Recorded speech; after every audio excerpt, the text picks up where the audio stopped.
There is new and troubling information on a massive cyber attack against the U.S. The Cybersecurity and Infrastructure Agency has determined that the recent hacking of federal, state, and local governments, as well as critical infrastructure and other private sector organizations, poses, quote, a grave risk. They also said that eliminating the malicious computer code from compromised computer networks will be highly complex and challenging. We start by turning again to Dmitry Alperovich. He's co-founder of Silverado Policy Accelerator. It's a Washington-based think tank. Dmitry Alperovich, thank you so much for being with us again. We are learning from the cyber agency that the hackers used possibly more than one path to get in. How significant is that?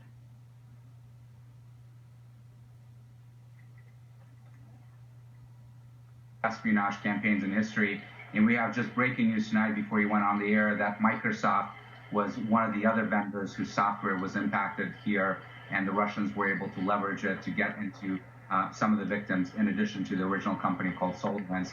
But the impact is huge because you have so many companies that are using the software that essentially gave a master key to the Russian intelligence service, who is believed to be behind this, to gain entry, government agencies, private sector companies alike. Well, it sounds serious enough, but then there's this additional reporting today from Politico that they managed to get inside the Energy Department, inside the National Nuclear Security Administration, which manages the nuclear weapons stockpiles. It sounds serious. How serious is this? Well, this was a supply chain hack. So in effect, the Russians were able to infiltrate into these software companies whose software is used by tens of thousands of organizations globally, including most of the sensitive government agencies, and then they cherry-picked. They decided which targets they wanted to go after to actually get into the doors and exfiltrate very sensitive information from those networks. And that's why we're seeing this drip-by-drip reports of numerous government agencies that you can imagine would be of high interest to the Russian intelligence services, like the State Department, like the Treasury Department, like the Pentagon, and now the Department of Energy as well, and others. So, Dmitry Alperovich, do we have a sense of how close they came to triggering something? I mean, the whole thing is serious enough, but to triggering, I don't know, a nuclear incident or some other unthinkable sort of incident, step, emergency? This is an incredibly dangerous situation and very detrimental to our national security. But there are two silver linings here that I think it's useful for us to remember. One, it looks like this was a traditional espionage attack. It looks like they were not interested in destruction. It looks like no data is being changed. We may find out differently in the future, but for now at least, it looks like they went in and did traditional theft of information. Very, very serious stuff, but it could have been so much worse. And second silver lining is that in this particular case, it looks like they were not able to get access to classified networks. Those are networks that are disconnected from the internet, so they're extremely difficult to infiltrate, and that's where most of the U.S. government secrets, of course, are located on.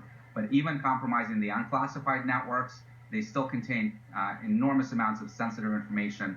So this is going to be very, very damaging to our national security for many years to come. And as we reported, very difficult to unwind, to undo whatever damage was done?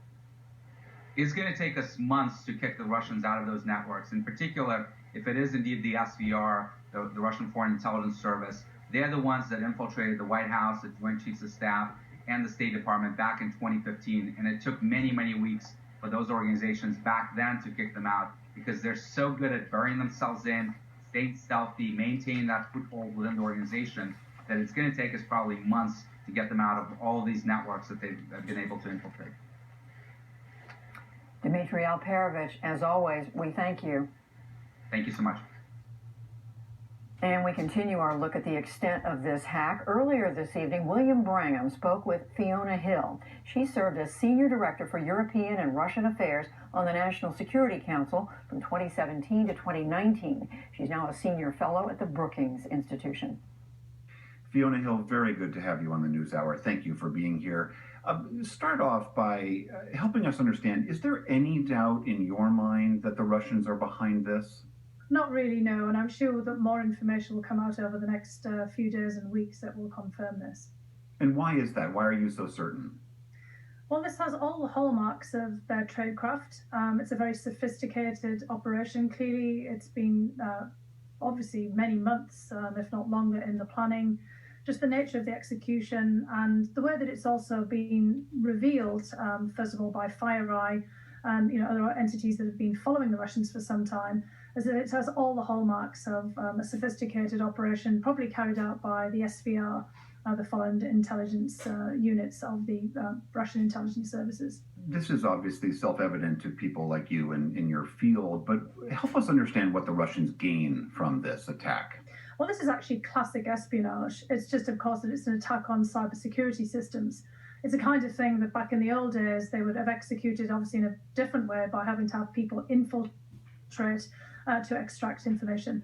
Obviously, the world that we operate in now, with the internet and so much data backed up on large systems, gives all kinds of opportunities now to penetrate information on the scale that we never had before. So, again, this isn't something that we should be particularly surprised about. Obviously, it's disturbing and very troubling that they managed to pull something off on this scale, but it's not out of the ordinary in any way whatsoever of the long patterns of espionage that Russia and before it the Soviet Union have engaged in.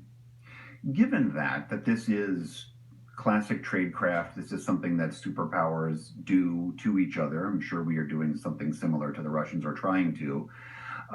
Is it your sense that there is anything that we could have done leading up to this point that would have deterred this behavior? We saw the Obama administration struggle what to do about Russian meddling back in 2016. We've seen the Trump administration's response. Do you think we could have done differently to have deterred this? Yes. What we could have done is had a coherent approach and not been at odds with each other. Because part of the problem in this administration has been that we failed to pull together as a cohesive unit, not just across the executive branch, but between the executive branch and all the departments and agencies, and also with Congress. We've also been at odds with our allies. And part of the deterrent approach is working in unity. In fact, we have seen over the last several years where we've been able to pull off a unified response, be it sanctions against Russian activity in Ukraine after the annexation of Crimea as one key example, and also where we expelled a whole set of intelligence operatives from embassies across Europe and the United States after the poisoning of Sergei Skripal and his daughter in Salisbury. We did see the Russians pulling back to some extent. So if we can pull something off where we're all working together and not at odds, we don't have the president on one page and everybody else on another, and we're working together with our allies to push back on this, then that could have a serious deterrent effect. And it would also make us much more effective at rooting out the contours of this kind of attack. So from this point forward, the tail end of the Trump administration and the beginning of the Biden administration, what do you think we ought to be doing to respond? What we need is a coherent, consistent approach. And this is something that we failed to have under the previous administration. We have some of the... When you say previous administration, do you mean... Well, the outgoing administration, the Trump administration that I was part of, for some of this period. We've set up entities like CISA, the cyber security entities within the Department of Homeland Security. Unfortunately, President Trump just sacked the head of CISA, Chris Krebs, for the role that he played in essentially calling out the president and others in the election campaign, calling out their disinformation about the election security. So we need to beef up those entities. And what we really need to do is have a coherent team that are working together and clearly working very closely with the White House. Because under the outgoing administration, we had the president doing one thing. He didn't delegate authority down to even some of his key cabinet officials. And he certainly undermined on many different fronts the efforts to work across all of the departments and agencies. So we need to have a team of people who trust each other, who are working and pulling together, and also working together with Congress and all the other entities that have to be part of this. We can't just have one set of people going off and doing their own thing. We need to be calling this out for what it is. And we also need to be working with our transatlantic partners. All right. Fiona Hill, thank you very, very much for your time. Thank you, William.